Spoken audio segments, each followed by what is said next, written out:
Assalamualaikum warahmatullahi wabarakatuh. Bismillahirrahmanirrahim. Alhamdulillahi rabbil alamin. Nahmadullah ta'ala wa nashkuruh wa nusalli wa nusallimu ala sayyidina Muhammadin alladhi ballagha ar-risalah wa adda al-amanah wa nasaha al-ummah hatta ataahu al-yaqin wa ala alihi wa sahbihi ajma'in. Subhanaka la ilma lana illa ma 'allamtana innaka antal alimul hakim. Rabbi shrah li sadri wa yassir li amri wahlul 'uqdatam min lisani yafqahu qawli. Amma ba'd. Fa inna asdaqal hadits kitabullah wa khairal hadi hadi Muhammadin sallallahu alaihi wasallam wa syarrul umuri muhdatsatuha wa kullu muhdatsatin bid'ah wa kullu bid'atin dhalalah wa kullu dhalalatin finnar. Tsumma amma ba'd. Yang dimuliakan pengurusi, sahabat-sahabat yang dirahmati Allah. Pertamanya mari kita merafakkan setinggi-tinggi kesyukuran kehadrat Allah Subhanahu wa taala kerana dengan taufiknya dapat kita hadir dalam Dewan Baitul Salam dalam kerangka usaha kita untuk memahami isi kandungan sebuah kitab yang agung, iaitu kitab Syarah Aqidah Tahawiyah karangan Al-Imam Ibnu Abil Izz rahimahullah, yang mensyarahkan matan yang ditulis oleh Al-Imam Abu Ja'far At-Tahawi rahimahullah. Sebelum kita masuk kepada perbincangan kitab dan isi kandungannya, sebelum mula kuliah ni, saudara Syekh Abu Talhah kita menghadiahkan saya sekarang ni. Jadi ini kita bagi review terus sebelum start kuliah. Okay, metodologi memahami hadis. Dan tajuk dia yang cantiknya, kitab buku yang ditulis oleh Al-Fadhil Profesor Madia Dr. Muhammad Rozaimi Ramli. Kat sini tulis Universiti Pendidikan Sultan Idris. Sekarang dah berpindah ke QUIPS, Rektor QUIPS. Sebelum beliau letakkan tajuk metodologi memahami hadis, ada tulisan kecil kat atas tu, apabila hadis sahih, pastikan pemahaman juga sahih. Itu satu peringatan dalam bab. Kalau di Yayasan Ta'lim ada satu subjek manhaj, dalam istidlal, dalam manhaj, apa tajuk saya, subjek saya lupa nama. Manhaj talaqi wal istidlal. Manhaj talaqi wal istidlal. Jadi kita kena tahu dua benda. Pertama, kita nak tahu apakah sumber yang kita boleh jadikan sebagai dalil. Kenal dalil. Ini nama manhaj talaqi. Manhaj talaqi, kita kena tengok kepada bab yang kita bincangkan. Kalau cerita bab akidah, manhaj sumber masdar talaqinya adalah Al-Quran, sunnah Rasulullah sallallahu alaihi wasallam dan ijma' salafus salih. Ijma' salafus salih tidak akan salah, iaitu berdasarkan kepada pemahaman terhadap kitabullah dan sunnah Rasulullah sallallahu alaihi wasallam. Itu dalil dalam masalah akidah, dalil asal, iaitu sumber. Manakala dalil sokongan ialah dalil akal dan juga dalil fitrah. Kita semua tahu akidah sumbernya Al-Quran, sunnah, ijma' salafus salih sebagai sumber yang maksum, iaitu sumber yang tidak salah kalau jelas, kalau ayat Quran itu difahami dengan betul, kalau hadis Nabi tersebut hadis yang sahih, dan kalau ijma' itu sabit, maka ini adalah maksum, pasti betul dan takkan salah. Betul dinamakan sebagai dalil. Dan ada dua dalil sokongan, iaitu dalil akal dan dalil fitrah. Inilah dalil akidah. Maka dalam bab fiqh lain lagi. Fiqh selepas daripada Al-Quran, Sunnah dan Ijma', fiqh ada lagi, ada nambahan, ada ijtihad. Ada ijtihad. Daripada ijtihad inilah pecahan daripada qiyas yang diijma'kan, yang diterima, qiyas, kemudian dalil-dalil yang dikhilafkan, seperti amal ahli Madinah, dan sebagainya. Tu bab apa? Bab talaqi. Dan baki yang berbaki adalah bab istidlal. Dalil dah ada, tapi cara faham kita, macam mana cara kita faham, itu dinamakan sebagai istidlal. Manhaj beristidlal. Kita nak baca hadis yang sahih, yang dah sahih tadi, dah jumpa ayat Quran, cara faham mesti ada manhaj, mesti ada kaedah yang betul. Dan buku yang ditulis oleh Al-Fadhil Profesor Madya Dr. Muhammad Rozami Ramli ini, saya tak baca lagi, baru dapat hadiah. Baca dia punya tajuk-tajuk, berdasarkan kepada tajuk besar yang diberikan. Beliau telah mengumpulkan 9 kaedah utama. 9 kaedah. Mana apa yang disebutkan itu berkaitan dengan metodologi dan kaedah, iaitu sambungan daripada bab manhaj. Kalau kita tentang manhaj, ada ceritanya, sambungannya adalah kaedah. Bila Ustaz manhaj itu diletakkan dalam bentuk kaedah, dia lebih mudah nak hadam. Dan beliau kumpulkan 9 kaedah. Kaedah ni penting. Saya bacakan dia punya kaedah-kaedah umum untuk pengetahuan kita lah. Dan saya secara otomatik saya nak promo. Nak promo lah buku apa? Sebab buku-buku hadis dalam yang berada dalam masyarakat sedikit. Daripada di Nusantara juga, sekalipun hadis berkaitan dengan ulumul hadis atau berkaitan dengan ulum hadis secara umumnya tidak banyak berkembang. Malah dalam pengajian pondok sekalipun, yang pengajian paling lama di Nusantara, kitab ulum hadis kita tidak temukan. Kitab ilmu takhrij tak pernah kita dengar dan sebagainya. Memang belum berkembang. Ilmu hadis baru diterjemahkan akhir-akhir ini. Kerana ilmu hadis ilmu yang sangat detail, ilmu yang perlu kepada ketekunan dalam mempelajarinya, dan perlu kepada ketokohan. Yang belajar kena tekun dan guru kena bijak, guru kena mahir. Kalau tak susah. Jadi pakar-pakar hadis wujud namun tidak ramai, menyebabkan ilmu ini agak lambat berkembang. Dan ini antara salah satu usaha buku-buku yang ditulis dalam bahasa Melayu untuk memudahkan kita untuk mengetahui macam mana cara kita faham hadis. Bukan semudah kita buka matan lepas tu kita terjemahkan. Bukan semudah kita serahkan hadis, Ustaz tolong carahkan. Belum lagi, dia kena tengok dulu apa yang ulama tengok. Tengok ni kaedahnya. Sebelum nak faham satu hadis, kita perlu tengok kepada beberapa kaedah. Di sini disebutkan 9 kaedah utama. Pertama, memahami hadis berdasarkan konteks Al-Quran. Mana berdasarkan konteks Al-Quran. Yang kedua, memahami hadis berdasarkan bahasa Arab. Saya baru tengok video tengah hari tadi, on the way balik mandu daripada Melaka ke sini. Video berkaitan dengan Al-Arraf ataupun pergi pada tukang ramal. Arraf dalam bahasa Arab artinya apa? Dukun lah, tukang ramal. Ada seorang ustaz ni terjemahkan tukang ramal. Dia bukan berdasarkan bahasa Arab, bahasa Melayu diterjemahkan. Tukang ramal seperti yang meramalkan hujan, doktor yang meramalkan apa.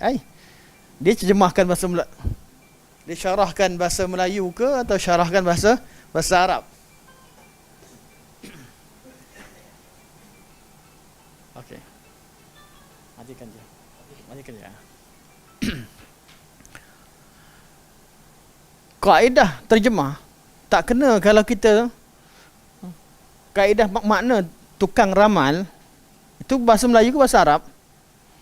Bahasa Melayu. Tak payahlah syarahkan tukang ramal cuaca, pergi kepada doktor ramalkan kamu nak mati. Itu syarah bahasa Melayu, bukan syarah bahasa Arab.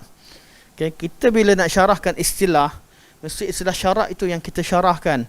Ambil ayat Quran, terjemah, syarahkan dengan makna Al-Quran yang lain, macam Imam Syafi'i buat ketika Imam Syafi'i khilaf berkaitan dengan lafaz salat di Masjidil Haram, adakah dapat 100,000 tu merangkumi seluruh tanah haram atau tidak? Beliau bawakan ayat Quran kalimah Al-Haram dalam Quran Karim tu, dapati bahawa ada ayat yang menamakan haram tu sebagai tanah secara keseluruhannya. Ada ayat yang menamakan haram tu pada masjid, ada ayat yang haram tu sebagai Kaabah. Itu cara syarah yang betul. Bukan dengan begitu terjemahkan soalan orang baca, ambil soalan orang, bacakan terjemah bahasa Melayu, lepas tu dia syarahkan bahasa Melayu tu. Tak kenalah. Jadi kita bila kita tengok bila kita baca kaedah-kaedah begini, kita dapat bezakan siapa yang sampaikan ilmu yang tepat berdasarkan pada metodologi pemahaman nas, dan siapa yang tersilap. Baru penting memahami hadis berdasarkan bahasa Arab. Yang ketiga, memahami hadis berdasarkan asbab wurud. Asbab wurud sama asbab nuzul. Asbab nuzul untuk Al-Quran Karim, asbab wurud adalah untuk hadis. Tengoklah pada hadis, Nabi kata man sanna fil islami sunnatan hasanatan falahu ajruha wa ajru man amila biha. Ketika seorang lelaki memulakan sedekah, tiba-tiba dia ambil faham hadis, tak ikut pada konteks, boleh buat benda baru. Sedangkan kalimah itu man sanna fil Islam, bukan man ahdatsa fil Islam. Tengok kepada bahasa sekalipun, makna yang situ man sanna adalah bukan bererti ahdatsa. Man sanna yang memulakan, bukan bererti ahdatsa, bukan bererti yang cipta. Dan kaedah yang seterusnya disebutkan oleh Profesor Madya, memahami hadis berdasarkan ilmu maqasid syariah. 5 maksud syariah yang utama. Yang kelima, memahami hadis berdasarkan dimensi yang melingkarinya. Masa keadaan, ikut pada keadaan masa, tempat, tengok kepada ahwal yang ada di ketika zaman tersebut. Jangan ambil hadis zaman dulu, ambil hadis yang tak kena pada tempat. Bila kita tahu masa tempat, kita tahu yang mana nasah, yang mana mansukh. Bila kita baca hadis, bila kita dengar saja contoh Abu Hurairah radhiyallahu anhu mengatakan sami'tu Nabi sallallahu alaihi wasallam, sami'tu Nabi sallallahu alaihi wasallam yaqul. Abu Hurairah berkata, aku dengar Nabi kata. Automatik kita yang belajar hadis tahu hadis yang lewat, bukan hadis yang awal Islam. Sebab Abu Hurairah baru masuk datang ke Madinah Munawwarah, jumpa Nabi selepas Khaybar. Bila selepas Khaybar, dan beliau kata sami'tu, aku dengar langsung dari Nabi, artinya hadis mutaakhir. Bila kita automatik. Sebab tu nama, bila kata kalimah sami'tu, kalimah an, kalimah ra'aitu, dan kalimah ni semua ulama mengambil berat tentang lafaz, satu tiap lafaz tu sebelum pada matan. Belum sampai pada matan, kita tahu hadis ni berlaku bila, keadaannya bila, waktu peperangan. Kalau hadis Nabi kata umirtu an uqatilan nas hatta yaqulu la ilaha illallah. Terkejut, la ilaha illallah. Aku diperintah untuk memerangi manusia. Memerangi artinya berperang dengan manusia. Hadis tu hadis konteks peperangan. Bila dalam peperangan memang kita suruh untuk perang sehingga ucap kalimah la ilaha illallah. Bukan pergi bunuh orang di mana-mana. Konteks peperangan, uqatilan nas, muqatalah berperang, bukan suruh pergi bunuh, suruh pergi mana? Perang, iaitu lawan, bunuh kalau dia termasuk Islam ketika peperangan. Memang sedang dalam perang, mana ada orang dalam peperangan tak tembak? Nampak musuh depan tengah tembak, kita baik, kita tunggu tembak dulu. Mana ada? Konteks mesti tepat. Bila kita ambil hadis dalam peperangan, bawa pergi letak kat mana? Dalam konteks dalam konteks masyarakat majmuk sebagainya. Hadis ni ajak manusia berkeganasan. Tak kena. Jihad apa dia artinya? Ilmu jihad, ilmu berkaitan dengan pertahanan. Kenapa apa jadi masalah? Sebab kita pisahkan agama daripada kehidupan. Dulu kalau kita tahu negara Islam, undang-undang Quran dan Sunnah, dan tiap-tiap negara pasti ada tentera atau ada pertahanan, dan jihad undang-undang untuk Kementerian Pertahanan. Mudahnya begitulah. Kalau berlaku peperangan sekalipun, Nabi kata kami diperintahkan untuk memerangi. Itu waktu peperangan, sehingga mereka ucap kalimah la ilaha illallah. Seperti Usamah bin Zaid masa perang sekalipun, bila orang ucap kalimah la ilaha illallah, dia bunuh juga Nabi tempelak dia. Ulang-ulang Nabi kata, sedangkan ni cucu angkat Nabi SAW, cucu kesayangan Nabi SAW.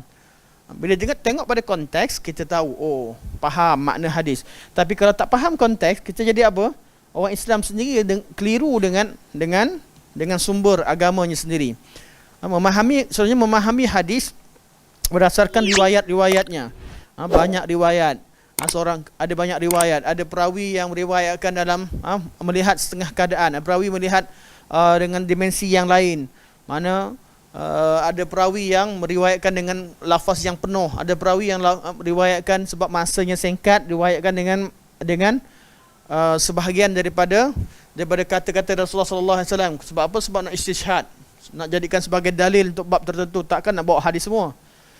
Kita hafal hadis panjang-panjang hadis Jibril, tapi orang tanya tentang rukun Islam, takkan pergi awal bainama kita berkata tak cukuplah Islam. Jadi kadang-kadang diriwayatkan dengan ringkas, kadang-kadang diriwayatkan dengan panjang, kadang-kadang dibacakan daripada awal hingga akhir.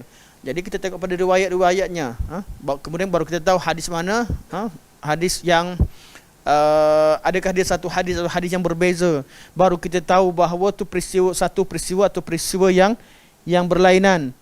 Supaya nak hukumkan, adakah kalau benda tu satu peristiwa sahaja, tak boleh kita maknakan dengan dua makna yang bertentangan. Tapi kalau dua peristiwa, boleh berkemungkinan dia berdasarkan kepada konteks setiap peristiwa. Ada kaedah memahami hadis, dan 8 memahami hadis berdasarkan metafora atau bahasa kiasan pada setengah tempat, bukan pada setengah tempat yang boleh dalam hadis berkaitan dengan majaz dan sebagainya. Apabila ianya berkaitan dengan majaz mursal, majaz akli dalam bab kinayah, bab berkaitan dengan jenis-jenis uslub balaghah yang digunakan pakai dalam hadis. Namun perlu tahu kat mana yang perlu digunakan ilmu balaghah, di mana perlu difahamkan berdasarkan kepada nas. Ini semua perlu dipahami. Dan yang ke-9, memahami hadis berdasarkan pembuktian saintifik. Bila berkaitan dengan urusan-urusan sains, berkaitan dengan gerhana matahari, berkaitan dengan doa ahli hujan, berkaitan dengan kandungan, keadaan dalam kandungan. Islam tidak menghalang apabila satu perkara itu mampu dicapai oleh akal, memang urusan zahir, maka kita gunakan segala pendengaran, penglihatan dan akal yang Allah berikan pada kita untuk mentadabbur kalam Allah. Ini kaedah ni adalah kaedah-kaedah yang penting sebagai pendedahan, salah satu daripada bentuk pendedahan awal bagi siapa yang ingin belajar hadis. Jadi kita dah lama cerita tentang hadis sahih. Cara faham pun perlu kita tahu. Dan bila kita baca macam ni, kita tengok satu persatu, kita akan sangat menghargai ulama-ulama yang telah lama berjuang dalam bidang hadis, ulama-ulama bukan sekadar hadis saja, ulama-ulama Islam secara keseluruhannya yang cuba sampaikan kepada kita hadis seperti mana yang dikehendaki oleh syarak. Dan ini buku ni antara buku yang terbaik. Boleh yang penting, yang ni sorry Abu Talha, kalau dia marah ana jaga. Boleh order dengan saudara Abu Talha. Kalau nak promote di Baitul Sunnah, order dengan Hadi Akmal. Ni order di Baitul Salam, sahabat kita ada berapa Syekh harga? 30. Masya-Allah. Masya-Allah, betul. Okey, RM30. Ni bukan dalam masjid dalam masjid tak ada jual. Ini dewan kelas dan anda tak jual, anda cuma elatkan. Okey, insya-Allah. RM30 boleh order dengan sahabat kita Saudara Abu Talha, insya-Allah. Macam mana caranya, jumpa sendirilah. Yang bagi yang nak beli, yang tengok secara online, komen kat bawah. Biasanya komen Eti tak baca. Hari ni insya-Allah kena baca. Kalau ada yang komen kat bawah, Eti kena baca hari ni. Baca komen betul-betul. Dan insya-Allah kita buka balik. Tak apalah, setengah jam, tapi kebetulan subjek kita pun sekarang kita cerita tentang beberapa kaedah dan memahami nas dalam ni. Jadi nilai tambah lah, ada nilai tambah berkaitan dengan subjek yang sedang kita bincangkan sekarang. Okey. Kita tengok muka surat 130. 130.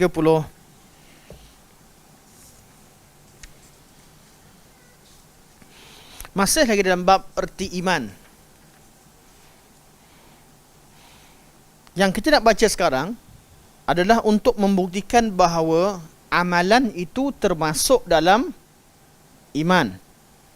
Bukan amalan semua sekali kata tak ada kaitan dengan iman, semua amalan adalah fiqh seperti yang difahami oleh golongan Murji'ah. Murji'ah dia tak ada masukkan amalan ni semua dia kata fiqh. Sampaikan mereka menafikan tauhid al-uluhiyah. Sebab tu kita tak temukan ilmu kalam dia bincang tentang sifat-sifat Allah sahaja, sifat-sifat Allah yang dibincangkan. Mana yang paling baik di kalangan al-kalam adalah ahli kalam, ahli sunnah dan ahli kalam campur sekali, iaitu al-Asy'ariyah yang menerima kalam. Mereka letakkan 20 sifat. Jadi kalau kita belajar akidah atau belajar tauhid, kata cukuplah sifat 20. Okey, kat mana tempat cerita pasal zodiak ni?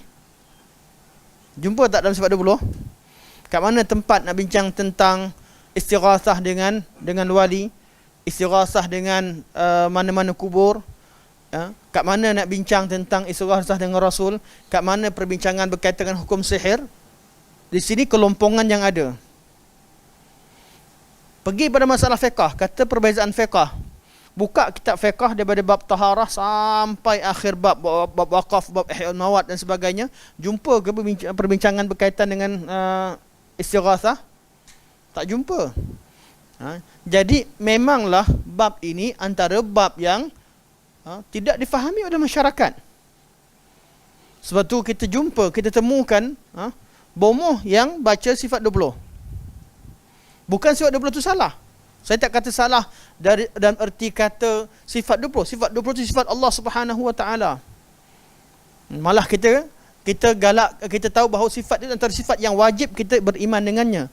Cuma metodologi yang mengisbatkan sifat 20 tersebut dengan kaedah akal, itu yang kita kritik. Sifat yang ada tu tak ada masalah. Itu sifat yang sabit dalam Al-Quranul Karim. Istilah-istilah qidam sebagainya kita dah bincang dari segi pengistilahan. Tapi dari segi makna, kalau dimaknakan dengan betul, ada tak dalam Al-Quranul Karim? Ada. Tapi cara pengisbatan tersebut menggunakan akal semata-mata. Sebab tu wajib, mustahil, sifat wajib, sifat mustahil, sifat harus tu akal semata-mata. Artinya sifat tu sabit dengan akal, dan bila kaedah itu dipelajari, automatik kita akan belajar bab seterusnya. Selepas sifat 20 al-aqliyat ni, yang sifat-sifat yang sesuai dengan akal, kita akan belajar tentang sifat-sifat khabariyah. Sifat-sifat yang Quran sebut, yang hadis sebut, tapi tak sesuai dengan akal. Dia ada, bukan sekat sifat 20, dia ada rentetannya. Bila kita belajar dengan kaedah begitu, hati-hati. Kalau belajar 20, jangan sampai beriman bahawa Allah beristiwa di atas arash. Dia akan ada dalam tu, kaedah tu.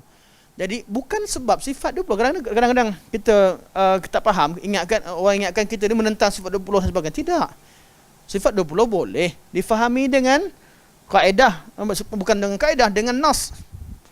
Syarahkan seperti nas. Bila orang syarahkan dengan seperti nas, sudah pasti mereka akan terima sifat khabariyah. Namun kaedah itu kenapa kita tidak ketengahkan?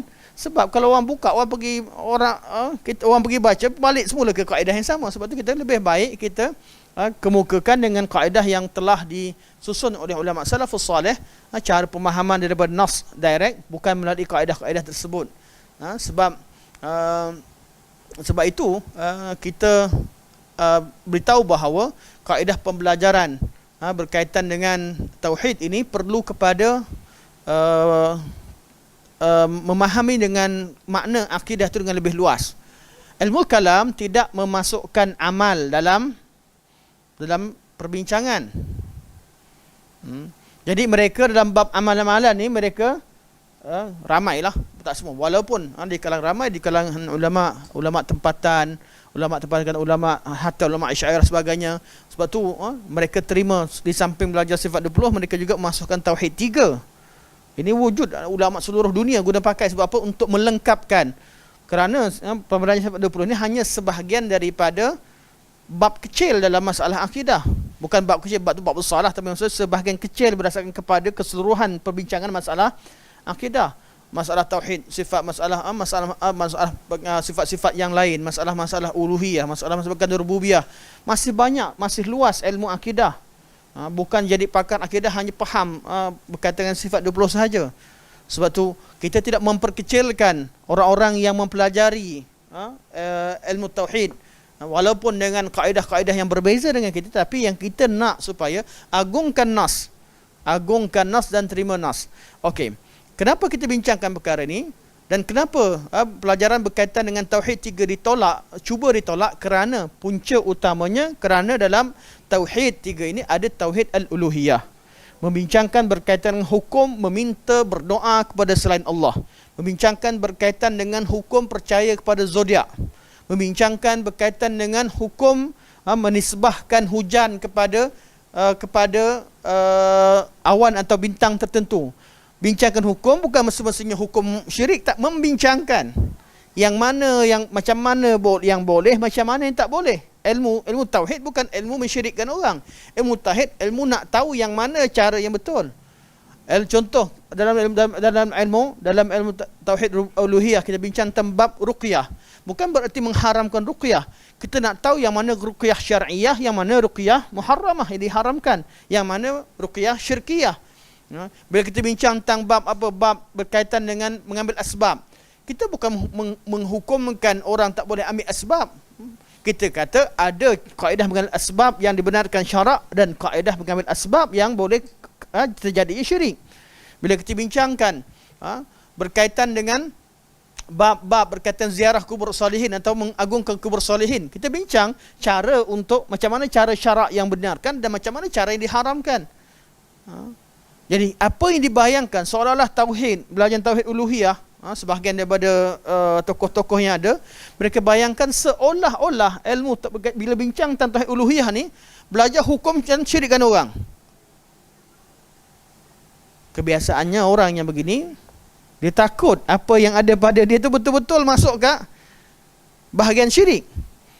Kalau betul-betul yakin bahawa yang kita buat tu tak termasuk syirik, ajarkan supaya orang nampak jelas. Bincangkan supaya nampak jelas, supaya kita tahu. Dan apa yang disebut kaedah tauhid 3 yang dibincangkan sekarang sebagainya, itu rentetan daripada perbincangan bab iman ni.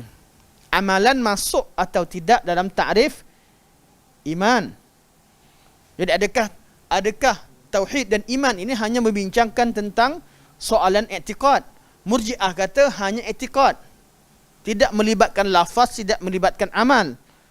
Yang dibuktikan oleh ulama-ulama dahulu, sejak kita nukilkan kata-kata Imam Bukhari, kita nukilkan kata-kata Imam Salafus Salih, semua sekali ini nak buktikan bahawa sebahagian daripada amalan termasuk dalam masalah akidah. Kerana orang yang buat amalan tersebut mesti didasari oleh kepercayaan dan akidah tertentu. Orang yang pergi minta kat wali, pergi minta menyeru nama istighasah pada wali, mesti didasari oleh akidah dalam hati dia bahawa wali itu memiliki keistimewaan tertentu. Sebab tu dulu kita cakap benda ni orang marah. Sekarang ni terus terang lah, buka lah YouTube.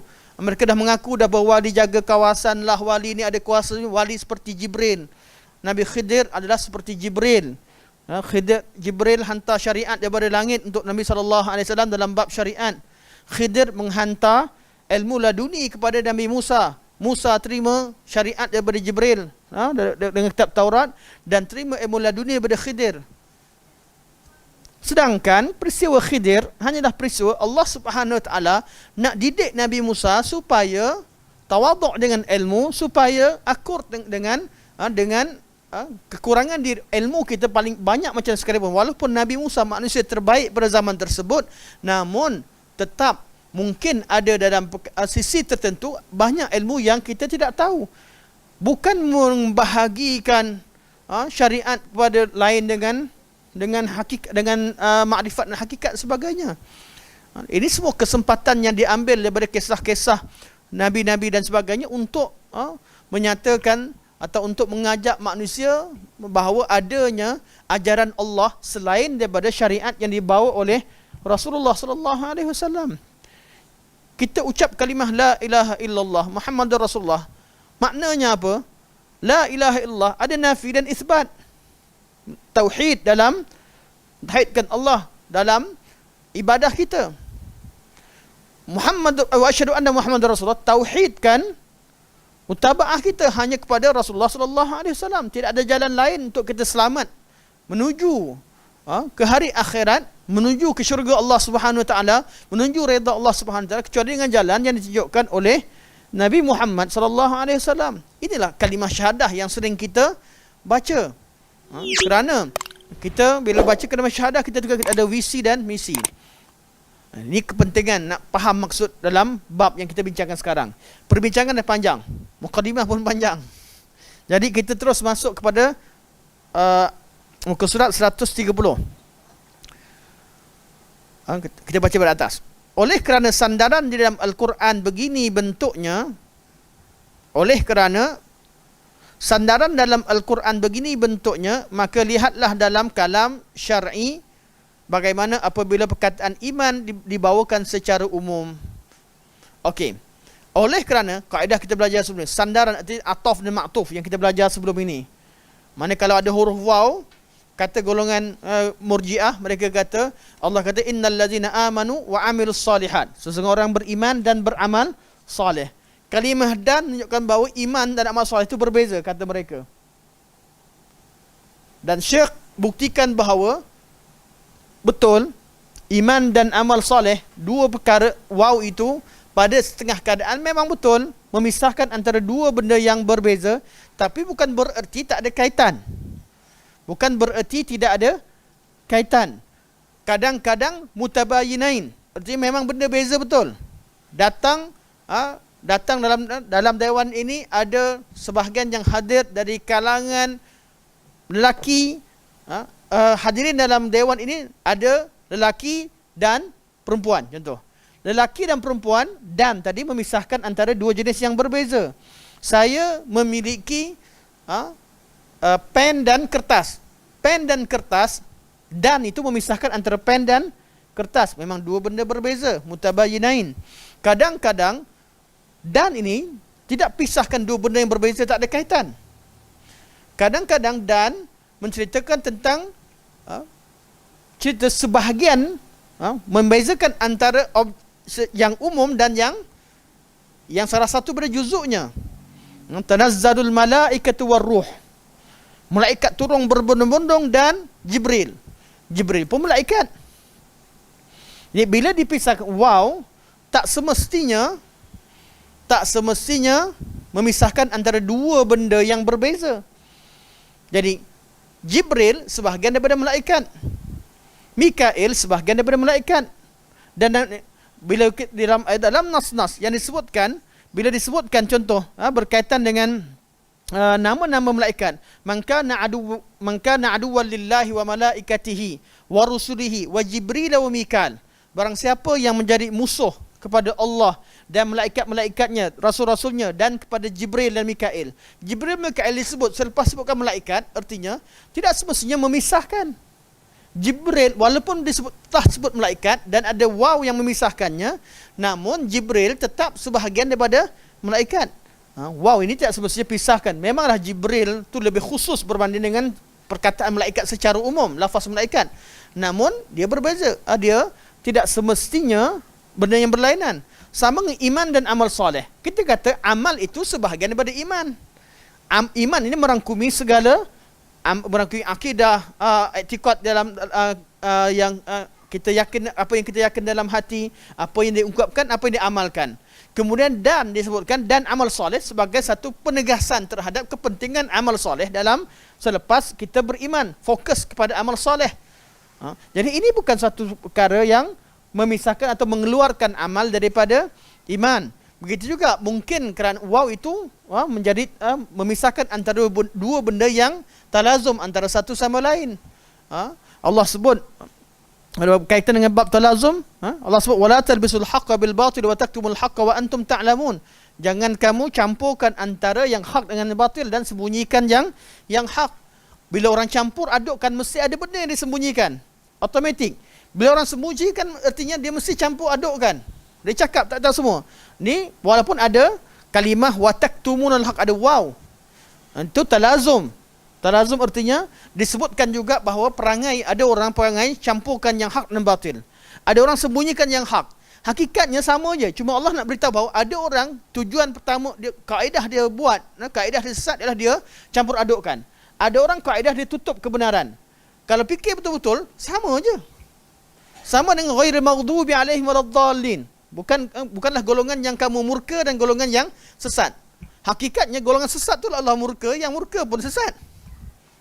Namun dari segi konteks berbeza sebab puncanya.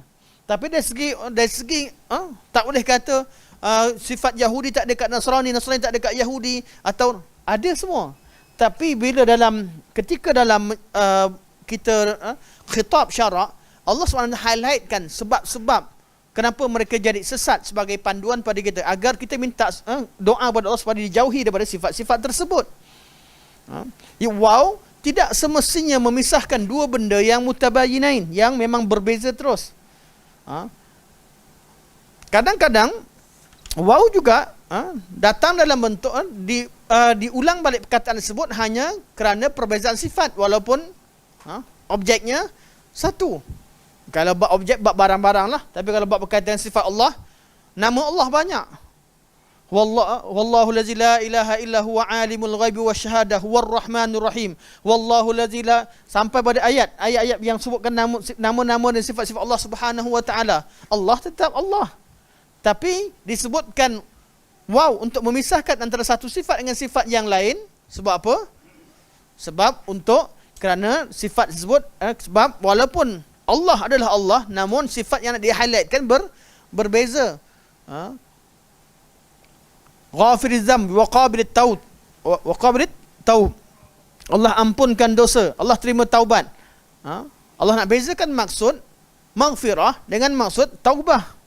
Walaupun dari segi asalnya ghafiruz dzambi wa qabilit taub, semuanya Allah Subhanahu wa taala yang ampunkan dosa dan yang menerima taubat, Allah Subhanahu wa taala. Okey.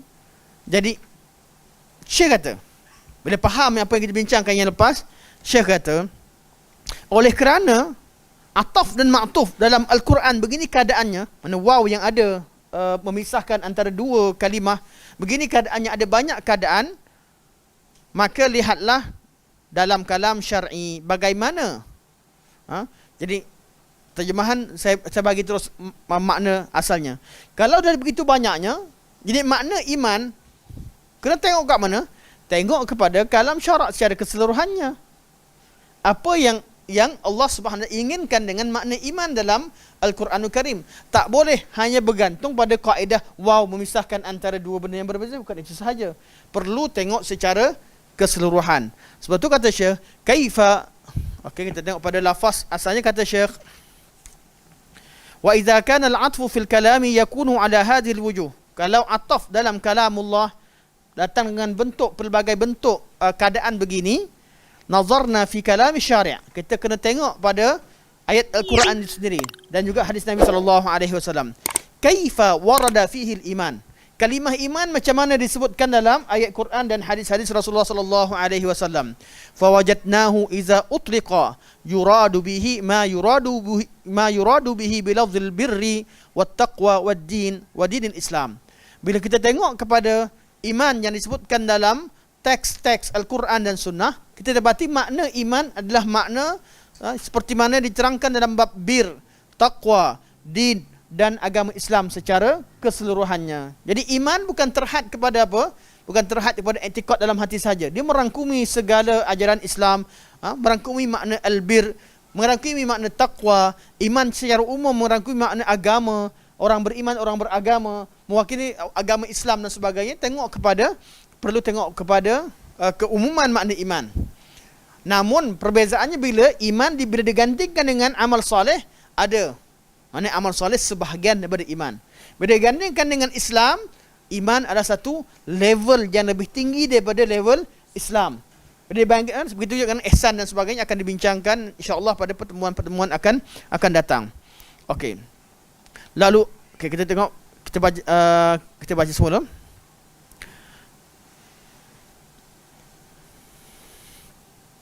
Secara umum ia membawa makna berbuat baik. Lebih antum boleh buat nota situ, membawa makna albir. Buatkan bahasa Arab albir. Memang albir makna berbuat baik, tapi di sini nak bincang tentang makna iman adalah maknanya albir. Kalimah tu sendiri. Kalimah iman adalah maknanya albir. Taqwa. Kalimah at-taqwa. Kemudian hutang tu potong, bukan hutang, bukan ad-dain tapi ad-din, agama. Dan dinul Islam, itu agama Islam. Jika disebut iman, iman itulah taqwa, iman itulah bir, iman itulah ad-din, iman itulah dinul Islam. Kenapa ad-din dan Islam dipisahkan? Kadang-kadang Allah sebut ad-din, bila sebut ad-din maknanya Islam. Sebab tidak ada agama yang diterima di sisi Allah kecuali agama Islam. Sebab tu Allah ada tak istilah adyan dalam Quran? Tak ada. Mana ada agama-agama dah ni? Allah sebut Yahudi, Nasrani, tapi Allah tak sebut adyan, agama-agama. Tak, sebab di sisi Allah agama hanya satu. Yang lain semua sesat. Cuma zaman sekarang orang kata semua agama suruh buat baik. Zaman sekarang punya istilah memang suruh buat baik. Baiknya macam mana tu beza-beza. Ada orang dia pandang baik pada benda orang lain nampak teruk. Tak percaya, cuba buat benda baik, letak kat YouTube. Kalau ada orang komen 100% suka, ayat Quran letak dalam Quran, upload kat YouTube, kat bawah ada caci lagi. Sebab apa? Manusia ni pandang baik berbeza-beza. Itu kalau ikut kepada kepala manusia. Sebab tu nak tahu benda baik atau tak baik, kita perlu berpandukan kepada Allah. Kalau agama yang dimaksudkan adalah inginkan kebaikan akhirat. Kalau agama yang dimaksudkan inginkan kebaikan akhirat, kita mesti tengok siapa yang akan berikan kebaikan tersebut di hari akhirat. Kita bincang agama, orang beragama nakkan apa? Mesti nak kepada balasan selepas kematian. Semua agama cerita tentang balasan selepas kematian. Itu bezanya agama dengan falsafah. Ideologi falsafah, dia pun ada undang-undang dia. Siapa kata Calvinism tak ada dia punya Immanuel Kant. Siapa kata dia tak letakkan dia punya kaedah-kaedah dalam pengurusan kehidupan? Ada. Kita pergi pada komunis. Oh, lagi ada orang tengok komunis. Kalau tengok kepada dunia sahaja, tak payah tengok agama, tengok pada falsafah pun cukup. Kalau sekadar tengok cara nak uruskan undang-undang dunia sahaja, tak payah tengok agama. Tapi kalau sebut agama, mereka meyakini bahawa Tuhan itu wujud. Dan Tuhan inilah yang memberikan balasan selepas hari kematian. Selepas kematian. Macam mana? Itu berbeza. Ada agama dia tak tahu hari akhirat. Yang dia tahu lepas mati hidup semula. Selepas kematian, lahir semula keadaan macam mana. Dia nak lahir dalam bentuk yang lebih baik, jadi kaya di kehidupan akan datang. Aku miskin ni sebab apa? Aku miskin dan susah sebab kehidupan dulu aku banyak buat hal. Kan? Ada agama yang begitu. Jadi sebab tu mereka bila tengah ditindas begitu, rasa diri dia ditindas semua sekali, pening kepala, mati sajalah. Bunuh diri. Tak ada problem. Sebab apa? Harap-harap dia tak balas balik semua sekali, dia bunuh diri dia, tak susahkan orang, harap-harap dilahirkan semula dalam dunia akan datang dengan yang baik. Sebab tu wujudnya wujudnya ideologi untuk kamikaze dan sebagainya, dan ideologi yang lain, bunuh diri. Sanggup bunuh diri. Konsep Islam berbeza. Kita jihad bukan bunuh diri. Jihad bukan bunuh diri. Jihad adalah berjuang. Jihad bukan melayangkan nyawa. Tidak. Jihad adalah berjuang habis-habisan. Walaupun terpaksa berdepan dengan maut. Konsep yang berbeza. Jihad kerana apa? Kerana Allah. Kerana agama Allah. Sebab tu kalau cerita tentang agama, agama yang benar hanya agama Islam. Dan Allah hanya iktiraf agama. Jadi kalau sebut iman, maknanya apa? Maknanya taqwa. Sebut iman, maknanya adalah bir. Iman maksudnya ad-din. Iman maksudnya dinul Islam. Ini takrif iman secara umum. Apabila disebutkan dengan sendirinya. Dalilnya mana? Okey. Allah berfirman di kullin ja'alna minkum syir'atan wa minhaja, ni sebenarnya terjemahan yang sepatutnya letak ke atas bukan kat sini. Kata kepada asal Kalau sebut pada ayat ni, kalau tengok pada buku Arab, siapa yang buku Arab, sebenarnya kat atas yang likul, sebab apa? Likullin ja'alna minkum syir'atan wa minhaja, masih lagi bincang tentang bab waw yang memisahkan antara kalimah syir'atan wa minhaja. Syir'ah, sebab tu contoh untuk yang sebelumnya. Ada keadaan seterusnya, kita tadi bincang ada 4 keadaan. Ada keadaan yang lain, kadang-kadang waw memisahkan antara ini dalam Quran tak jumpa. Jumpa dalam syair-syair Arab. Kadang-kadang memisahkan antara 2 lafaz. Makna sama tapi lafaz. Bahasa Melayu kita kata apa? Kaulah orang yang paling pandai dan bijak. Pandai dan bijak sama ke tak sama? Yang kata sama, dia kata samalah. Dan tu memisahkan 2 benda sebab apa?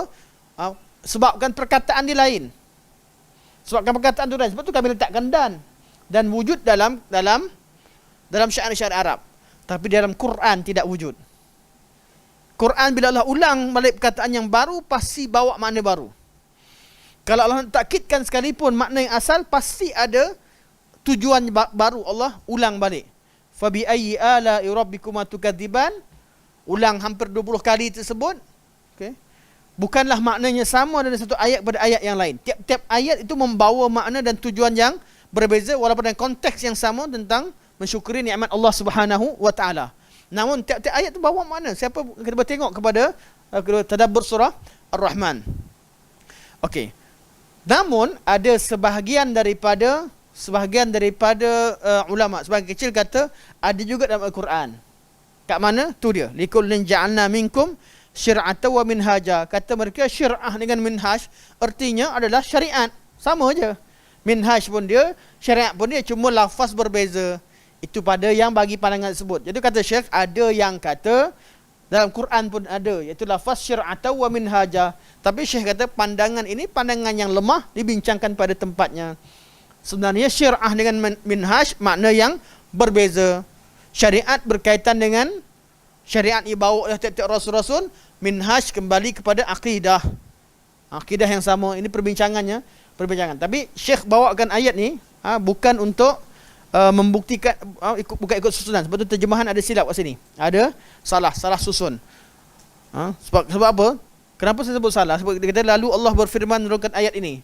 Ini bukan riwayat yang akan dibacakan, bukan berkaitan dengan sebab nuzul likullin ja'alna minkum syir'atan wa minhaja, tapi ayatnya berkaitan dengan penurunan ayat laisal birra an tuwallu wujuhakum. Sebab tu likullin ja'alna minkum syir'atan wa minhaja, letakkan bahawa dia tak buatlah nota macam sekalipun dia untuk selepasnya. Namun yang dibincangkan sebab nuzul yang kita baca sekarang ini dah pada ayat laisal birra an tuwallu wujuhakum. Jadi sambungan dia kita baca tadi, iman maknanya albir. Dalilnya apa? Baru dibawakan yang kita baca sekarang. Allah berfirman, laisal birra an tuwallu wujuhakum qibala al-masyriq wal maghrib, walakinnal birra man amana billahi wal yawmil akhir wal malaikati wal kitabi wan nabiyyin wa atal mala ala hubbihi dzawil qurba wal yatama wal masakin, sampai akhir. Saya nak baca lebih-lebih takut salah. Dah lama bila ayat-ayat takut salah, tapi ayat surah Baqarah ayat 177, ayat famous lah. Kita selalu kita dengar imam bawa dalam solat, antara ayat-ayat utama. Okey. Kebetulan ada Quran kat depan. Macam inilah kalau tak masyi. Hafal Quran, hafal lepas tu tak terlalu banyak murajaah. Ini satu benda yang cabaran untuk siapa-siapa yang hafal Al-Quran, begitulah. Siapa-siapa yang hafal Quran, hafal mutun, hafal hadis, perlu ada usaha lebih. Dan itu saya sebut nasihat ni, saya sebut untuk diri sendiri. Kita cerita bukan nak cerita tentang orang, kita sendiri. Masalah-masalah berkaitan kalau Allah berikan nikmat hafal Al-Quran, kita dapat nikmat hafal hadis-hadis Rasulullah SAW, pastikan kita sentiasa ulang kaji, tengok balik, sebab ini satu nikmat yang besar. Dia memerlukan usaha yang lebih.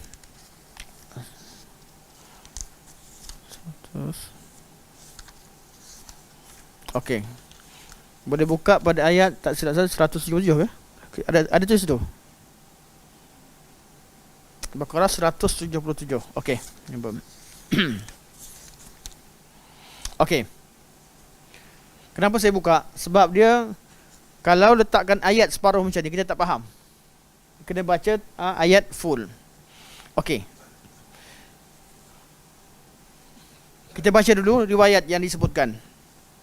Muhammad bin Nasar berkata, kami diberitahu oleh Ishaq bin Ibrahim, kami diberitahu oleh Abdullah bin Yazid Al-Muqri dan Al-Mala'i telah berkata, kami telah diberitahu oleh Al-Mas'udi daripada Al-Qasim telah berkata, seorang lelaki telah datang kepada Abu Zarrin lalu bertanya kepadanya, Abu Zarrin sahabat Nabi SAW, tentang iman.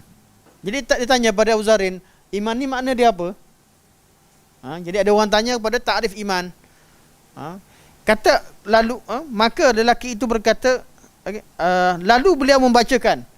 Dia kata, orang tanya pada Abu Zarrin Al-Ghifari, makna iman ni apa? Wahai sahabat Rasulullah sallallahu alaihi wasallam, apa makna iman? Abu Zarrin pun baca, a'udzubillahi minasyaitonirrajim, makna iman ialah makna laisal birra an tuwallu wujuhakum qibala al-masyriq wal maghrib walakinnal birra man amana billahi wal yawmil akhir wal malaikati wal kitabi wan nabiyyin wa atal mala ala hubbihi dawil qurba wal yatama wal masakin وابن السبيل والسائلين وفي الرقاب وأقام الصلاة وآتى الزكاة والموفون بعهدهم إذا عاهدوا والصابرين في البأساء والضراء وحين البأس أولئك الذين صدقوا وأولئك هم المتقون. Jadi orang ni dia dengar dia kata, ni ayat albir bukan ayat iman. Aku nak tanya makna iman. Lepas tu lelaki ni kata apa? Maka lelaki itu berkata, aku bukan bertanyakan tentang ini kepada engkau. Aku bukan tanya makna iman, bukan bantah. Tapi dia rasa maksud saya nak tanya tentang iman. Sekarang albir mungkin salah dengar soalan saya. Ini kita tengok pada konteks bahasa, tengok bahasa Arab, dia tidak membantah. Tapi dia kata yang saya tanyakan adalah makna iman, bukan makna albir. Okey. Maka Abu Zarrin berkata, jawab Abu Zarrin Al-Ghifari radhiyallahu an, seorang lelaki telah datang berjumpa Nabi SAW lalu bertanyakan kepadanya perkara yang sama telah engkau tanyakan kepada aku. Lalu baginda SAW membacakan ayat yang telah aku bacakan kepada engkau. Maksudnya apa? Zaman Nabi ada seorang lelaki tanya Nabi, ya Rasulullah, apa makna iman? Nabi bacakan ayat laisal birra an tuwallu wujuhakum. Berarti iman itu maknanya bir. Sebab ayat yang Nabi bacakan berkaitan dengan bir, iaitu laisal birra an tuwallu wujuhakum. Ni istidlal yang kita nak apa yang kita nak bincangkan. Kenapa dibawakan ayat ini? Sebab Nabi takrifkan iman dengan bir, dan bir itu diterjemahkan dan ditakrifkan dalam Al-Quran Al-Karim. Kita akan tengok makna dia sebentar lagi. Lalu lelaki itu berkata dengan apa yang telah engkau katakan kepada aku tadi. Apabila lelaki itu tidak puas hati, maka baginda sallallahu alaihi wasallam bersabda, barulah Nabi bagikan takrif yang dengan lebih khusus berkaitan dengan takrif iman. Salah satu daripada ciri-ciri beriman, Nabi bersabda, mana lelaki ni tanya, bila tanya kali kedua mungkin dia dapat tangkap sangat, Nabi bagi lagi satu jawapan untuk dia mudah faham. Nabi kata, innal mu'min alladhi idza amila al-hasanah sarrathu wa raja thawabaha wa idza amila as-sayyi'ah sa'athu wa khafa 'iqabaha. Seorang mukmin bila dibuat satu kebaikan, sesungguhnya orang beriman ialah orang yang apabila melakukan kebaikan akan menggembirakannya, seronok buat benda baik dan mengharapkan pahalanya. Keluarkan duit, setuju, insyaAllah saya masuk 200 ringgit, transfer 200, bantu orang dan kesusahan. Lepas tu dia happy, alhamdulillah aku sedekah. Bukan lepas 200, alamak kenapa 200? Sepatutnya tadi 50 je kan. Keluar duit kat masjid, kat tabung kan. Keluar duit lah, mak tak ada duit RM1. Biasanya RM1 kata ni. Yang ada semua duit RM20. Tak apalah, bismillah. Lepas masuk je rasa, kenapa dah 20? Tu kena rasa iman kurang lagi sikit. Orang beriman ni bila dia buat satu kebaikan, dia gembira, seronok. Kadang-kadang dia susah, kadang-kadang dia berkorban, tapi dia rasa gembira dengan pengorbanan yang dilakukan. Dan dia mengharapkan pahala Allah Subhanahu Wa Taala. Yakin. Dah buat, Allah dah suruh, benda tu buat betul, tawakal ala Allah. Jangan menyesal kemudian. Jangan menyesal kemudian. Kadang-kadang orang nak bagi ni, dia ada tujuan lain. Tengah berkawan baik, aku bagilah handset aku ke kau. Aku kena beli ni. Ambil free. Kalau tak, bagi 200. Handset 2,000. 200. Sampai masa bergaduh je, menyesal aku ambil handset dulu. Kan, bila bergaduh. Janganlah bergaduh tu kena baik semula. Kena rapat semula. Tapi kalau dah bagi kebaikan tu, harapkan pahala daripada Allah Subhanahu Wa Taala. Okay. Jangan batalkan pahala yang kebaikan yang kita telah lakukan. Yang benda baik kita dah buat tu, bergembira. Jadi Nabi bagi ta'rif yang lebih mudah difahami. Orang mukmin kalau dia betul-betul beriman, dia dah buat satu kebaikan, Allah mudahkan dia buat satu kebaikan, dia bergembira dengannya. Orang mukmin bila Allah berikan rezeki, hidup bersama dengan ibu bapa yang telah tua. Kan? Siapa pun dah hidup senang. Tapi bila ada mak ayah yang dah tua ni, kudrat tak kuat, tak kerja, kan? Lepas tu banyak bercakap, banyak komplain dan sebagainya. Kita duduk sempat pada waktu begini, seorang mukmin akan rasa gembira. Ni nikmat Allah. Pintu syurga yang luas terbuka di depannya. Ada yang terpaksa ambil cuti kerja, ada terpaksa berhenti kerja, jaga mak ayah dan sebagainya. Jangan rasa menyesal. Bergembiralah, seronoklah dengan nikmat Allah berikan, supaya kita korbankan dunia kita untuk kebaikan akhirat. Kita bantu mak kita, hakik kita bantu diri kita, kerana itulah pintu syurga yang paling luas. Allah kata kepada bahawa seorang bapa ni adalah pintu syurga paling luas untuk anaknya. Pintu yang paling tengah, pintu yang paling luas. Siapa yang sempat dengan mak bapanya, ibu bapanya ketika usia tua, dan dia tak dapat masuk syurga, dia adalah seorang yang rugi. Raghima an farjulin adraka abawaihi, sangat hina atau rugi seorang lelaki yang sempat dengan kedua ibu bapanya, walam yudkhilah, tapi dua orang tadi tidak mampu menjadikan dia masuk syurga. Ini jadi orang mukmin tiap-tiap keadaan Allah mudahkan dia buat kebaikan. Sama ada dia nak solat qiyamul lail, sama ada dia buat sedekah, sama ada dia tolong orang, sama ada dia jaga mak ayah, sama ada dia dihina di jalan Allah, maksudnya dia buat kebaikan kepada hina sebagainya. Jadikan itu sebagai perkara yang menggembirakan dia. Alhamdulillah, Allah berikan aku pahala kat sini. Susah sikit tak apa, orang kata sikit tak apa, susah payah sikit tak. Ini orang sifat mukmin. Dan kalau dia buat benda yang bila dia buat benda yang jahat, dia akan rasa tak selesa. Dan dia cepat takut azab Allah, cepat-cepat bertaubat. Orang mukmin tidak bererti tak buat benda, tak pernah buat dosa. Mana ada orang yang maksum?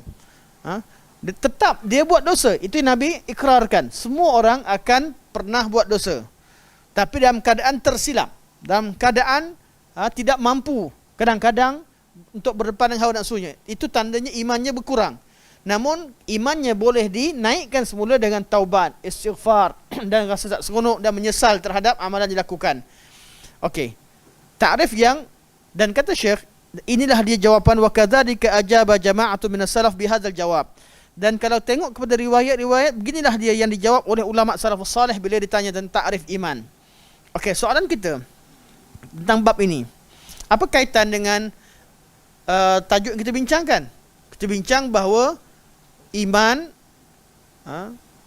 amal termasuk dalam iman ataupun tidak. Ini perbincangan asal yang kita nak bincangkan. Okey, siapa boleh bagikan istinbat daripada ayat surah Baqarah 177?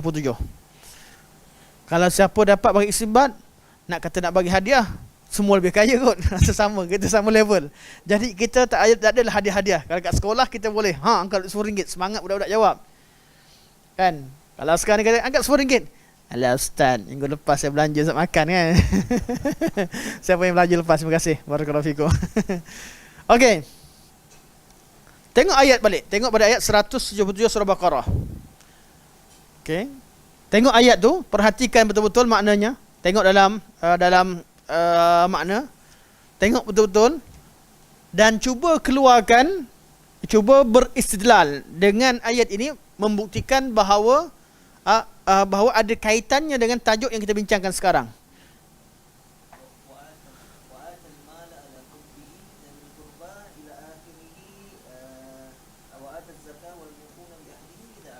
Okey, cantik. Okey, jawapan daripada sahabat kita. Wa atal mala, Allah kata laisal birra an tuwallu wujuhakum qibala al-masyriq wal maghrib walakinna birra man amana billahi wal yawmil akhir wal kitabi wan nabiyyin. Betul kan? Wasailina wa fil riqab. Wa aqama as-salata wa ata az-zakata wal mufuna bi ahdihim idza ahadu was-sabirin fil ba'sa'i wal barra. Mana wa atal mal? Okey. Wa atal mal hubbi. Tadi yang tersebut wa atal mal. Wa atal mal ala hubbihi zawil qurba wal yatama sampai akhir ayat. Betul? Ya. Okey, kenapa kat situ? Wa atal mal. Sebab di situ adalah amalan. Yang pertama amana billahi wal yawmil akhir wal malaikati. Cantik. Wal nabiyyin semua iman. Ya, masya-Allah, masya-Allah. Fatallah alaik. Allah yaftah alaik. Masya-Allah. Itu yang kita nak. Semoga Allah mudahkan kita untuk tuntut ilmu Allah, faham kalam Allah, satu nikmat yang Allah berikan. Laisal birra an tuwall, bir ni maknanya iman.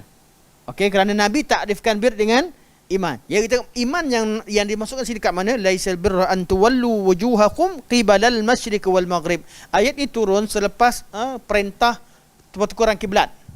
Bila berlaku pertukaran kiblat, ada sahabat yang rasa, alamak, ayah aku meninggal masa Uhud. Meninggal masa tu meninggal masa awal-awal Islam. Meninggal, macam mana kawan-kawannya kat Mekah? Dulu solat, dia bukan menghadap ke arah Mekah, dia menghadap Baitul Maqdis. Rasa berat, dia imam amalan dia terima ke tidak ni? Kiblat dia salah. Yang mereka faham, kiblat salah. Kenapa menghadap Baitul Maqdis? Yang betulnya adalah ke Kaabah. Jadi mereka rasa berat. Bila Allah nak fahamkan, Allah balik kepada dasar. Allah kata apa? Laisal birra an tuwallu wujuhakum qibalal masyriq wal maghrib. Iman sebenar dan iman dan kebaikan itu bukanlah sebab kamu hadap ke arah timur ataupun barat. Iman adalah beriman dengan Allah. Ikut perintah Allah. Masa dulu Allah perintahkan ke Baitul Maqdis, itulah iman ketika itu. Ketika Allah perintahkan untuk pindah ke Kaabah, itulah iman. Bukan kerana arah. Bukan kerana arah, tapi kerana beriman dengan Allah. Laisal birra an tuwallu wujuhakum qibalal masyriq wal maghrib walakinnal birra, akan tetapi iman yang sebenar apa dia? Man amana billah, beriman dengan Allah, yang Allah masukkan. Allah perintahkan, kita ikut, itulah makna sebenar. Dan makna seterusnya adalah syarah kepada makna rentetan daripada iman dengan Allah. Allah perintahkan kita beriman dengan Allah wal yaumil akhir. Dua ni, percaya pada Allah, percaya pada akhirat, ditambah dengan percaya kepada Nabi. Tiga ni dinamakan sebagai usul dakwah. Usul dakwah. Usul dipanggil sebagai usul dakwah dalam konten. Siapa nak buat konten? Tiga ni konten pertama. Pertama, uluhiyah. Yang kedua, an-nubuwah, dan ketiga al-ma'ad. Ketuhanan, kenabian, dan hari pembalasan selepas kematian. Dalam dakwah kita mana-mana sekalipun, kita kena masukkan tiga unsur ini sebagai asas. Kemudian, kalau seorang dah beriman dengan Allah, beriman dengan hari akhirat, beriman dengan Nabi, maka automatik dia akan beriman dengan malaikat, automatik akan beriman dengan kitab, automatik akan beriman dengan qada dan qadar. Beriman dengan kitab kenapa? Sebab Allah kirimkan kitab melalui malaikat Jibril kepada Nabi SAW. Dengan beriman dengan Allah dan beriman pada hari akhirat, maka lahirnya iman dengan qada qadar.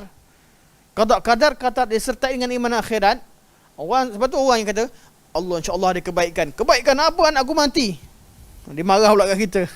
Semoga Allah berikan kebaikan di atas musibah yang menimpa tuan. Cakap senang. Sebab apa dia nampak kebaikan? Bukan pada akhirat, dia nampak dunia saja. Qada dan qadar ni hanya orang mampu beriman dengannya apabila dia tengok pada akhirat. Ya Allah, lama dah sakit Ustaz, doa, dah habis dah saya doa. Saya dah tahajud banyak dah. Dah banyak tahajud, dah pergi jumpa ustaz tak sembuh. Kita tengok kebaikan. Kebaikan pertama yang kita tengok, kebaikan akhirat. First, sebelum kita nak tengok hikmah, bila kita beriman dengan hari akhirat, beriman dengan Allah, beriman dengan hari akhirat, baru kita nak tengok hikmah-hikmah kat dunia ni kalau ada. Kalau tak ada, cukuplah kebaikan akhirat. Walal akhiratu khairul laka minal ula. Akhirat tu lebih baik daripada dunia. Ini paling penting. Jadi view dalam kepala kita ni, kita ada satu cara fikir. Bila berlaku apa-apa, akhirat yang lebih afdal. Ketahuilah akhirat tu lebih afdal berbanding dengan dunia. Ya. Jadi sebab tu bila Allah kata walakinnal birra man amana billahi wal yaumil akhir wal malaikati wal kitabi wan nabiyyin. Ni semua rukun iman. Dah sempurna rukun iman ke belum? Ke ada yang kurang? Yang tak ada qada qadar, tak disebutkan. Kenapa? Qada qadar termasuk beriman dengan Alkitab. Qada qadar termasuk beriman dengan Alkitab. Alkitab, sebagian ulama kata, maknanya adalah kitab yang Allah turunkan, Taurat, dan Alkitab juga ada sebagian terjemahkan situ bahawa ia adalah kitab yang dicatatkan di Lauhul Mahfuz. Sebahagian disebutkan Alkitab di situ merangkumi dua. Satu kitab yang diturunkan sebagai syariat, yang kedua Alkitab iaitu Lauhul Mahfuz. Lepas tu diletakkan di mana Alkitab saja. Sebahagian yang lain menafsirkan bahawa memang masuk Alkitab, tapi qada qadar ni termasuk dalam kandungan dalam kitab. Dalam kitab yang Allah turunkan, kitab Quran sebagai contoh, ada perintah supaya beriman dengan ketetapan Allah Subhanahu wa taala dan macam-macam tafsiran. Cuma kita orang tanya, Ustaz, kami ni cuma nak tengok je yang Allah sebut betul qada qadar. Kita kata, apa hikmahnya? Allah tak sebut beriman dengan qada qadar sekali dalam satu ayat. Beriman qada qadar Allah sebut tempat lain, tapi sekali. Kenapa hikmahnya? Allah nak beritahu bahawa agama ini tak cukup untuk kita syarahkan agama dengan Al-Quran. Agama ni yang bila Nabi syarahkan dengan hadis Jibril bahawa qada qadar termasuk rukun iman, perkataan Nabi sama validnya untuk menetapkan hukum, menetapkan akidah, sebagaimana juga Al-Quran menetapkan akidah.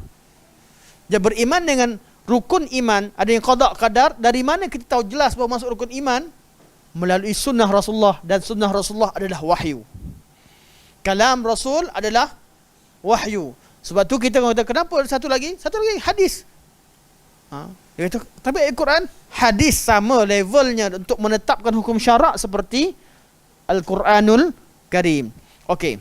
Lepas rukun iman Allah sebutkan, Allah kata apa? Wa atal mala ala hubbihi. Bagikan harta yang dia sayang. Zawil qurba, kepada keluarga terdekat. Wal yatama, anak-anak yatim. Wal masakin, anak-anak dan orang-orang miskin. Wa ibnas sabil, orang-orang yang terputus bekalan di tengah jalan. Ibnas sabil, anak jalan. Bukan anak jalanan saja. Anak jalan jadi orang yang terputus bekalan. Wa ibnas sabil. Wasailin, orang-orang yang meminta kerana keperluan. Wa fir riqab, dan orang-orang yang berada hamba-hamba yang memerlukan harta untuk memerdekakan dirinya. Okey, ini semua berkaitan dengan amalan harta.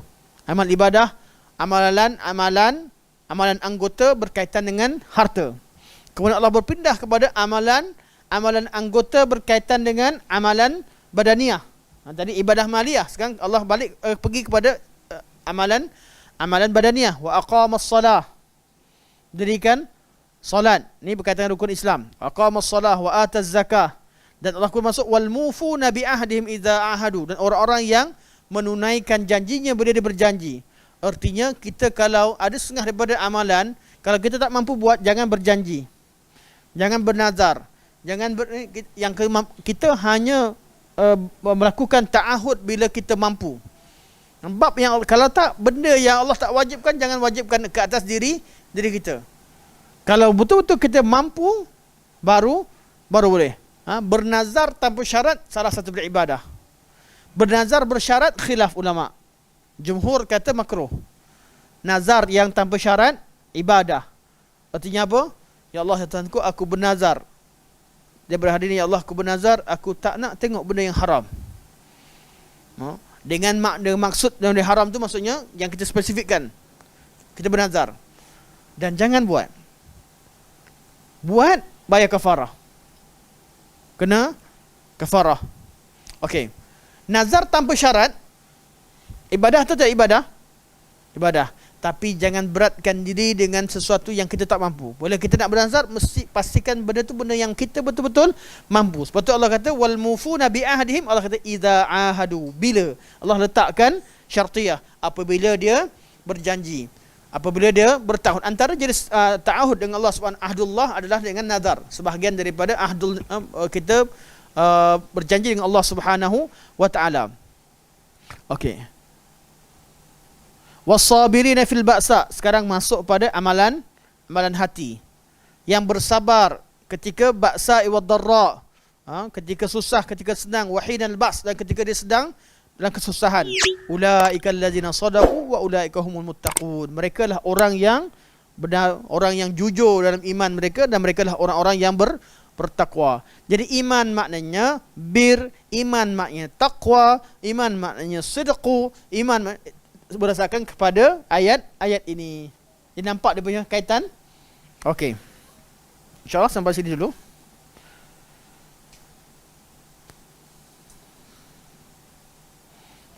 Minggu depan insyaAllah kita sambung pada sambungan cerita. Masih sama lagi, tapi dengan hadis yang lain insyaAllah. Begitu juga dengan hadis seterusnya. Nabi juga takrifkan iman dengan takrif yang sama, iaitu memasukkan amal dalam takrif iman. Lebih jelas untuk riwayat hadis minggu depan. Okey, kita buka pada soalan sebentar insya-Allah, walaupun kita dah lambat sikit ni, tapi kalau ada soalan secara ringkas.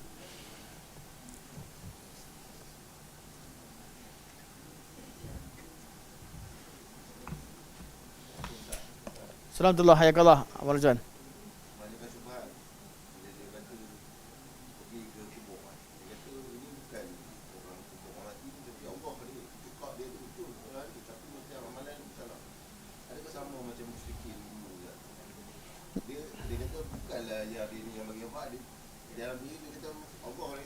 Tu bab betul, bab ziarah kubur ke bab minta? Bila si Rasah dia kata kami ni walaupun minta dengan kubur, tapi hakikatnya kami i'tiqad Allah bagi. Ini yang kita maksudkan. Mereka mengeluarkan amalan daripada iman. Dia kata asalkan beriman bahawa Allah Subhanahu ada yang memberi, jadi buat macam mana sekalipun tak ada masalah. Kita kata iman, kalau kita i'tiqad Allah yang beri, maka mintalah dengan Allah. Kalau kita yakin Allah yang beri, buat apa minta selain Allah? Kalau benda tu diajarkan, kita boleh kecualikan pada kaedah. Tapi jadi sama tak musyrikin? Sama cara istidlal. Kita nak kata dia musyrikin tak boleh lah. Tapi cara dia berhujah tu sama macam kaedah golongan musyrikin berhujah. Bila mereka sembah selain Allah semua sekali, orang tanya, pergi sembah patung, sembah mana? Tak logik dia kawan ni kata. Dia kata, mana buduhum illa liyuqarribuna ila Allahi zulfa. Kami tak sembah semua berhala-berhala ni kecuali agar dia lebih dekatkan kami kepada Allah dengan sedekat-dekatnya. Dekatkan kami lagi dengan Allah. Sebab apa? Kami ni berdosa. Ni satu sebab mereka cara ni. Jalan dia adalah mereka menimbulkan perasaan penyesalan yang melampau pada orang yang berdosa, sehingga mereka merasakan diri mereka sangat kotor dan tak layak berkomunikasi langsung dengan Allah, tak layak meminta langsung dengan Allah. Maka mereka perlu cari makhluk yang lebih suci untuk jadi perantaraan. Minta, dan mereka yang minta dengan Allah ini satu sebab dan punca banyak berlaku syirik. Punca sebab asalnya adalah untuk merasa diri menyesal. Namun agama kita bukan ikut logik.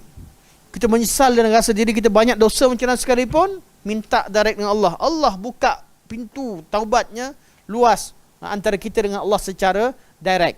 Tidak perlu kepada perantaraan. Perantaraan hanya bab apa? Bab minta dia doakan kita. Dan bila waktu dia doakan kita, bila dia masih hidup, dah meninggal, dia tak beramal dah. Amalan dia terputus di dunia ini. Untuk orang soleh, kita tak boleh pergi minta kat kubur dia suruh minta doakan kita lepas dia meninggal. Sebab dia pun terhenti amalan dia. Dia baik macam mana sekalipun, mulia macam mana sekalipun, dia tidak lagi berada di alam untuk beramal. Dia tak berdoakan untuk kita lagi. Dia berada di masa dia mengharapkan doa kita. Kitalah yang berdoa untuk dia. Bukan kata dia ni tak bagus, dia tak baik. Tak. Orang soleh. Tapi amalan di alam barzah bukan waktu untuk beramal.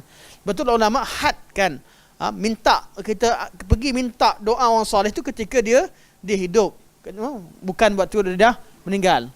Kenapa golongan ni pergi buat juga? Sebab dia yakin wali-wali tak mati. Semua kita mati, berpindah alam barzakh. Tapi dia kata mereka, roh mereka masih ada persidangan, mereka masih ada begini begitu, mereka maknanya mereka memilih daripada duduk dalam kesenangan di alam barzakh, mereka memilih untuk datang ke dunia. Amboi.